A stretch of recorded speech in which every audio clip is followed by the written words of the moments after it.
બોલો ખેડૂત હલો. મિત્ર, આપણે યુટ્યુબ માં મુકતા હોય પર્સનલ ડિટેલ નહીં બોલતા. બોલો શું તકલીફ છે? ચાકરિયાતની હા જમીન છે, શું તકલીફ છે એમાં?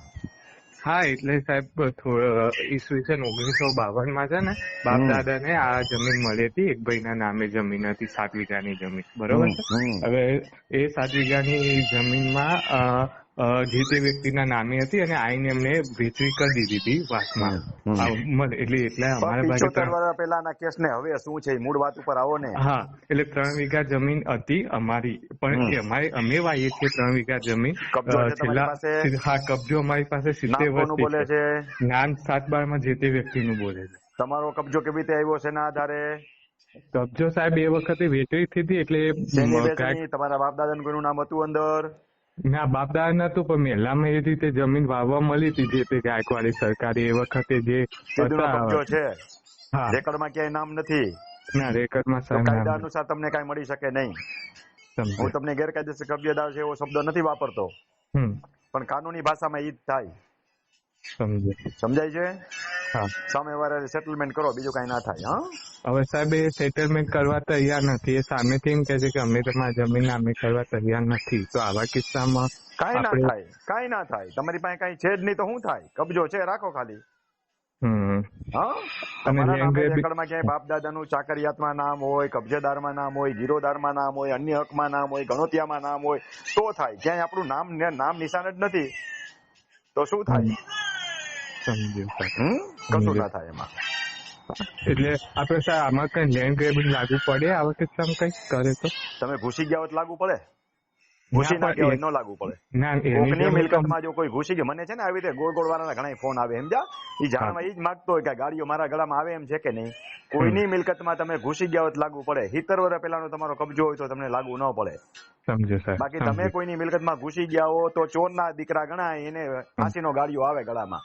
આવી રીતે મને ગોળ ગોળ પૂછવા વાળા ઘણા હોય છે, એટલે એ લોકો માટે સ્પેશિયલ શબ્દ વાપરું છું, તમારા માટે નથી વાપરતો. કે ચોર કદી બચી શકે નહીં. ઘણા હરામખોર માણસો છે ને, એ બીજાની મિલકતમાં ઘૂસી જાય છે અને પાછા મને પૂછવા માંગે કે આવો ગેરકાયદેસર કબજો છે, તમને કઈ થાય કે ન થાય? થાય. શું કામ ન થાય? પણ તમે ચાકરિયાત તરીકે જો આઝાદી કાઢતી હો તો તમને કઈ ન થાય. બાકી ઘૂસી ગયા હો તો 100% થાય.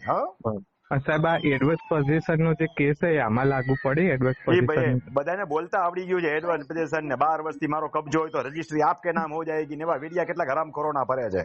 યુટ્યુબ માં કેટલા હરામખોર માણસો છે, એ આવા વિડિયા ફેરવે છે. 12 સાલ से आपके पास कब्जा है तो रजिस्ट्री आपके नाम हो जाए. एक दाखલો બતાડ, ચોરના દીકરા કઈ રજીસ્ટ્રી તારા નામે થઈ. એમ થોડી થઈ જાય. કોકની ઘરવાળી હાલતી જતી હોય ને ચૂંદડી ઓઢી લે મારા નામની, ચૂંદડી ઓઢાડતી આપડી બાયડી થઈ જાય. માથા મારે કોક હેલ ઉતારો મારા રાજ ને, કોઈની હેલ ઉતારી નાખી એટલે ઘરવાળી થઈ જાય આપડી. એ બધું ગીતમાં સારું લાગે. હા, એટલે એવા ચોરના દીકરા જે વિડીયો ફેરવે છે ને એના માટે શબ્દ વાપરું છું. ફરી વાર रिपीट करूँ जो, अगर 12 साल से आपका पास कब्जा है तो आपकी रजिस्ट्री हो जाएगी. एडवर्स पोजीशन का बेनिफिट मिल, कहीं तंबूरो न મળે એમ. કોઈની મિલકતમાં ઘૂસી જાય થોડા મળી જાય તમ એવા અધિકાર. સુપ્રીમ કોર્ટે 12 વર્ષથી આવો કબજો કોઈ કીધું જ નથી તારા નામે દસ્તાવેજ થઈ જાય એમ. સમજ્યા? અર્થઘટન ખોટા કાઢે છે માણસો. બાકી કોઈની મિલકતમાં ઘૂસી ગયા હોય ને તો ધોકાય પડે ને. પાછળનો ભાગ શું કહેવાય, સંડાસ બે ત્યારે લાલી થઈ જાય. કઈ કોઈની મિલકતમાં એમ થોડું ઘૂસી જવાય, વિચાર્યું જાય પોપ આવે નું રાત થોડું છે.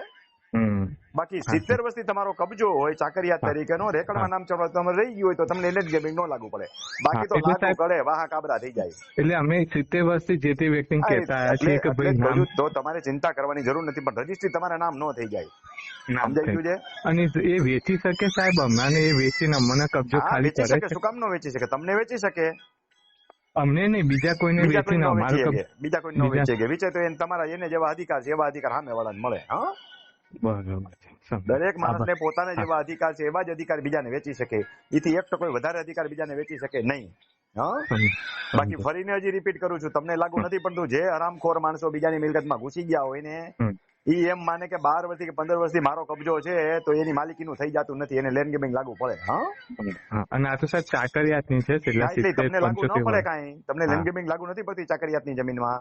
પણ તમારા નામે ક્યાંય છે નહીં ચાકરિયાત તરીકેનું, અન્ય હકમાં ક્યાંય ઉલ્લેખ નથી, એટલે તમને. અને સાહેબ એટલે અમે એના સેટલમેન્ટ કરવાની ઘણી કોશિશ કરી આટલા છેલ્લા 70 વર્ષથી. કઈ ઈચ્છા થાય તો થાય ને, પરાને તો ન થાય. એટલે એમને સાહેબ એ વીઘા પર એ લોન લે છે અને બીજી વેચવાની એની મિલકત છે, લોન તો મળે ને. હા મળે. ભલે ભલે. હા, આભાર સાહેબ.